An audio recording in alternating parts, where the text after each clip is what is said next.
శుక్లాంబరధరం విష్ణుం శశివర్ణం చతుర్భుజం ప్రసన్నవదనం ఛాయేత్ సర్వవిఘ్నోపశాంతయే. వారికి తెలివి తదితరలా కలవు. వారి వారి క్రియలచే ఉత్పన్నములైన ఫలితములచే వారికి కొన్ని సామాన్యములైన బాధలుండెను. అందున్న వారిలో దేవతలు, అసురులు, పితరులు, యక్షులు, గంధర్వులు, మానవులు, రాక్షసులు, పిశాచులు, జంతువులు, పక్షులు, నేలపై పాకే సరీసృపాలు, వృక్షాలు, నారక కీటకాలు మొదలైనవి ఉండెను. ప్రజలకు ఆహారార్థం సర్వవిధులలో శ్రేష్ఠుడు బ్రహ్మ నిర్మించెను. మానస సృష్టి వర్ణనం. బ్రహ్మదేవుని మానస సృష్టి. దేవతలు, ఋషులు, పితృదేవతలు, మానవులు సృజించబడిరి. సూతుడు ఇట్లు పలికెను: బ్రహ్మ అభిధ్యానం చేయుచుండగానే అతని శరీరం నుండి ఉత్పన్నములైన కారణములచే మానస సృష్టి అయిన ప్రజలు ఉదయించారు. బుద్ధిమంతుడైన బ్రహ్మ యొక్క విశ్వమయ శరీరం నుండి క్షేత్రజ్ఞులు బయలుదేరారు. తర్వాత చతుర్విధములైన దేవతలు, అసురులు, పితరులు, మానవుల సహస్రములను సృజించాలని కోరిక అతనికి కలిగెను. ఆ సృష్టి యందు నియతాత్ముడై ప్రజాపతి సృష్టిని గురించి ధ్యానించెను. అట్లు ధ్యానించుటలో అతనిలోని తమ్మోమాత్ర ఉద్భవించెను. అట్టి ప్రజాసృష్టి చే ప్రజాపతి జగనభాగం నుండి మున్ముందుగా అసురులు కుమారులుగా ఉదయించారు. అసువు అనగా ప్రాణమని విజ్ఞులు తలచిరి. అందుకే ఆ కారణాన జన్మించిన వారు అసురులయ్యారు. అసురుల ఉత్పాదనానికి కారణమైన ఆ భౌతిక శరీరాన్ని ప్రజాపతి విడిచెను. అతనిచే వదిలివేయబడిన ఆ భౌతిక దేహం వెంటనే రాత్రి అయ్యెను. ఆ రాత్రి త్రియామకలితమైన రాత్రి తమోబహుళమయ్యను. రాత్రి యామమనగా 3 గంటల ప్రమాణం గల కాలం. ఈ త్రియామ కాలంలో చీకటి అధికంగా ఉండను. అందుకే స్వయంగా ప్రజలు రాత్రి అంత చీకటిచే ఆవరించబడిన వారు. తర్వాత సురలను సృష్టించి అతడు వేరొక శరీరం పొందెను. ఆ శరీరం సత్వగుణ బహుళం. తర్వాత ఆ శరీరంతో తాను కలిసి ఉండెను. ఆ శరీరంతో సంపృక్తుడు కాగా అది ఆ ప్రభువుకు ప్రియమయ్యను. అంత సత్వగుణ బహుళత్వంచే ప్రకాశవంతమైన ఆ స్వయంభువుని ముఖం నుండి దేవతలు ఆవిర్భవించారు. వారందరూ ప్రకాశించుచూ పుట్టి ఉండుటచే వారందరూ దేవతలుగా కీర్తించబడ్డారు. అందుకే దేవతలు ప్రకాశవంతంగా దీప్తిమంతమైన శరీరం నుండి పుట్టినందునే దేవతలయ్యారు. దేవతలను సృష్టించే ప్రభువు ఆ దివ్యమైన శరీరం వదిలేను. అతనిచే పరిత్యక్తమైన శరీరము అహస్సు అయ్యను. అందుకే పగటిపూట చేయబడు కర్మలచే దేవతలు సేవించబడుదురు. దేవతలను సృష్టించి ఆ బ్రహ్మ వేరొక శరీరాన్ని పొందెను. అంతా అతడు సత్వమాత్రాత్మకమైన అన్యమైన దేహం దాల్చెను. తన్ను తండ్రిగా తలస్తూ అతడు వారిని పుత్రులుగా భావించెను. ఆ శరీరం నుండి దివారాత్రుల సంధ్యలో పితరులు దయించిరి. అందుకే పితరులు దేవతలు. వారి యందు పితృత్వం సంస్మరించబడింది. పితరులు దయించిన శరీరంను తాను వదిలివేసెను. అతనిచే విడవబడిన శరీరం వెంటనే సంధ్య అయ్యను. అందుకే పగటి పొద్దు దేవతలకు సంబంధించినది గాను, రాత్రి పొద్దు రాక్షసులది చెందినగాను సంస్మరించబడింది. రాత్రి పగలకు మధ్య ఉన్న పితృదేవాత్మకమైన శరీరం శ్రేష్ఠతమమైంది. అందుచేతనే దేవతలు, అసురులు, ఋషులు, మానవులు యోగాభ్యాస యుక్తులై దివారాత్రముల మధ్య గల సంధ్యను పూజిస్తారు. అందుకే బ్రాహ్మణులు రాత్రికి దివమునకు మధ్య భాగమైన సంధ్యయందు సంధ్యావందనం ఆచరించెదరు. ఆ తర్వాత బ్రహ్మ మరల వేరొక తనువును ఆశ్రయించెను. మనసా తద్బ్రహ్మ సృజించిన ఆ తనువు రజోగుణ మాత్రాత్మిక. మనసా సృజించబడిన అతని సంతానం ప్రజలైరి. మనుషులు బ్రహ్మ యొక్క అనగా ప్రజాపతి యొక్క మనస్సు యొక్క సృష్టి అగుటచే ప్రజలుగా ప్రఖ్యాతి వహించిరి. వారు మనమున మనుషులు. ప్రజననం వలన ప్రజలైరి. ప్రజలను సృష్టించి అతడు తన శరీరం వదిలివేసెను. ఆ వదిలివేయబడిన అతని శరీరం నుంచి వెంటనే జ్యోత్స్న ఉద్భవించెను. అతనిచే విడవబడ్డ శరీరం వెంటనే రాత్రి పగలు సంధ్య జ్యోత్స్న అయ్యను. అందుకే జ్యోత్స్న, సంధ్య, పగలు ఈ 3 బ్రహ్మ యొక్క సత్వగుణ మాత్రచే సృష్టించబడినవి. రాత్రి కేవలం తమోమయాత్మిక మాత్రచే సృజించబడినది. అందుకే అది నియామిక.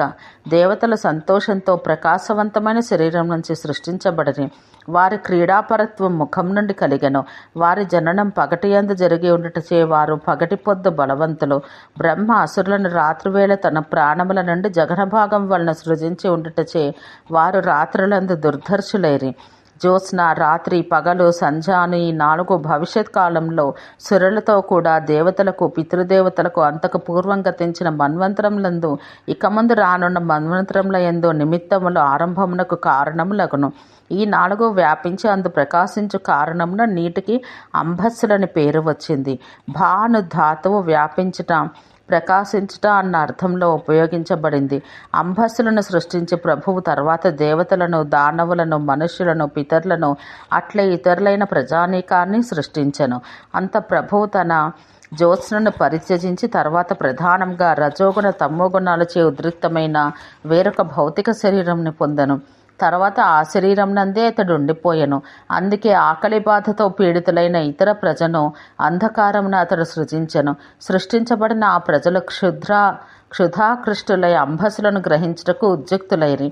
ఆ ప్రజలు మేము అంబసులను రక్షించేదము అనిన వారు రాక్షసులుగా పేర్కొనబడిరి. నిశాచరులు క్షుద్బాధితాత్ములైరి.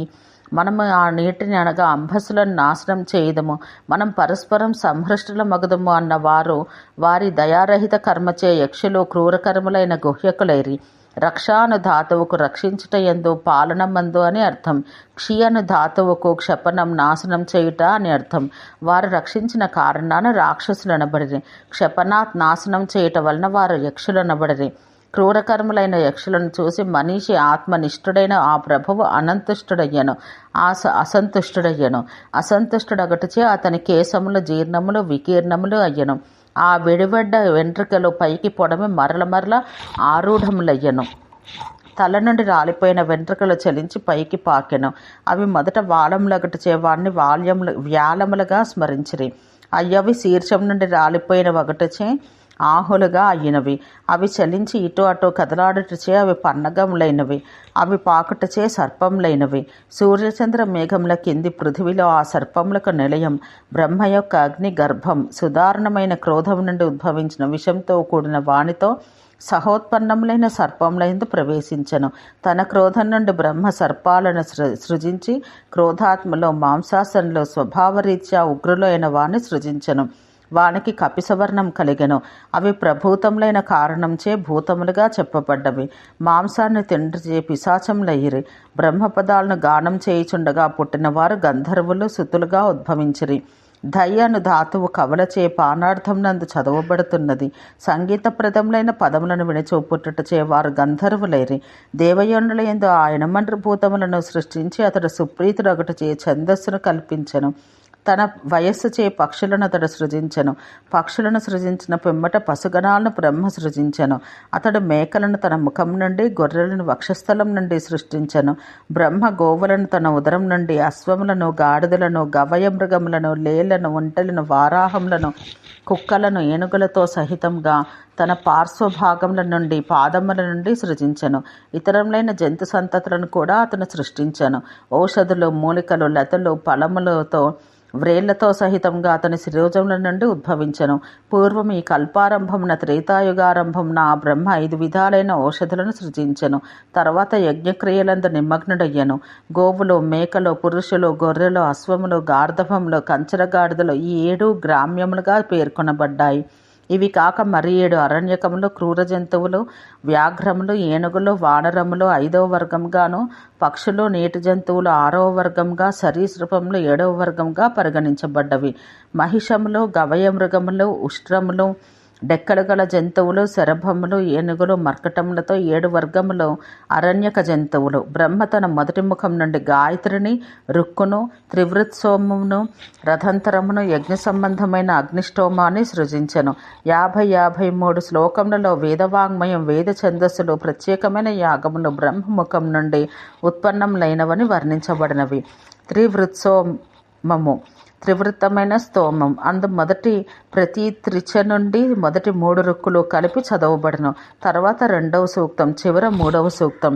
దక్షిణముఖం నుండి యజుర్వేదమును, త్రైష్టవ ఛందస్సును, పంచదశ స్తోమమును, బృహత్ స్తోమమును బ్రహ్మ సృష్టించెను. పశ్చిమ ముఖం నుండి సామ సూక్తములను, జగతీ ఛందస్సును, సప్తదశ స్తోమమును, వైరూప్యమును, అతిరాత్రమును సృష్టించెను.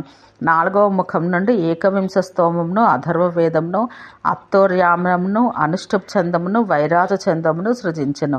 విఖ్యాతమైన పర్జన్యమును మేఘమును సృజించిన తర్వాత మెరుపులతో, వడగండ్లతో, ఉరుములతో, గర్జనలతో, రోహిత వర్ణం కలిగిన ఇంద్రధనువులను కలిగిన మేఘములను సృజించినది వివృతమే కదా. యజ్ఞసిద్ధి కొరకు బ్రహ్మ ఋగ్వేద యజుర్వేద సామవేద మంత్రాలను సృష్టించెను. పెద్దవి చిన్నవి అగు భూతములు అనేకములు బ్రహ్మగాత్రముల నుండి పుట్టినవి. ప్రజాపతి 4 విధాలైన దేవతలను, ఋషులను, పితరులను, మానవులను మొట్టమొదట సృజిస్తూ కదలాడనట్టువి కదలాడలేనిట్టువి అయిన రదంతములు సామగానమును అనుసరించి చదవబడినట్టు రుక్కులు భూతములను సృష్టించను. యక్షులను, పిశాచులను, గంధర్వులను, అప్సరసులను, మానవులను, కిన్నరులను, రాక్షసులను, పక్షులను, జంతువులను, హరిణములను, సర్పములను సృష్టించి బ్రహ్మ తర్వాత వ్యయంలో వానితో సహచరంలో ఆచరంలో అయిన భూతములను సృష్టించను. ఈ భూతములు మరల సృష్టించబడినను వారు ఏ కర్మలను పూర్వజన్మలందు ఆచరించి ఉండెరో వానినే అవలంబించిరి. పూర్వజన్మ లక్షణములైన హింస, అహింసలు, క్రూర స్వభావములు, ధర్మాధర్మములు, సత్యమసత్యములు మొదలగు వాన్నే వారు పొందిరి. అందుకే వారు సహజంగా పరస్పరం ఒకరిని మరి ఇష్టమును కలిగి ఉండరి.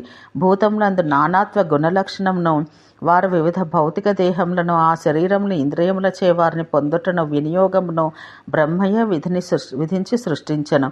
కొందరు పురుషకారమే కర్మసిద్ధికి కారణం అంటారు. పండితులైన ఇతరులు పురుష ఆకారం కాదు దైవమని అంటారు. కొందరు భూతముల గురించి ఆలోచించేవారు అది స్వభావం అంతర్నిష్టమై ఉన్నది అంటారు. పౌరుషానికి దైవానికి కార్యప్రవృత్తి ఫలసిద్ధి విషయమే భేదం లేదు. ఆ ఫలవృత్తి స్వభావ సిద్ధమై కలుగును. ఇది ఒకరన్నట్లు పురుషాకార జన్యం కాదు, దైవకృతం కాదు, స్వభావఘటితం కాదు. సత్వస్థులు సమదర్శనలో ప్రపంచం స్వకర్మ విషయం అయినది అంటారు. ఆరంభమున వేద శబ్దాలను అనుసరించి భూతాలను వివిధములైన రూపములతో వివిధ లక్షణాలతో మహేశ్వరుడు సృష్టించెను. దేవతలందు ఆర్షములైన నామములు దృష్టిభేదములు ఎన్ని కనిపిస్తున్నవో వాణ్ణి అవ్యయుడు అజాతుడు అయిన పరమాత్మ సర్వర్యంతం నా ప్రసూతులైన పుట్టిన వారికి నిర్ణయించును. ఓం శాంతి శాంతి శాంతి.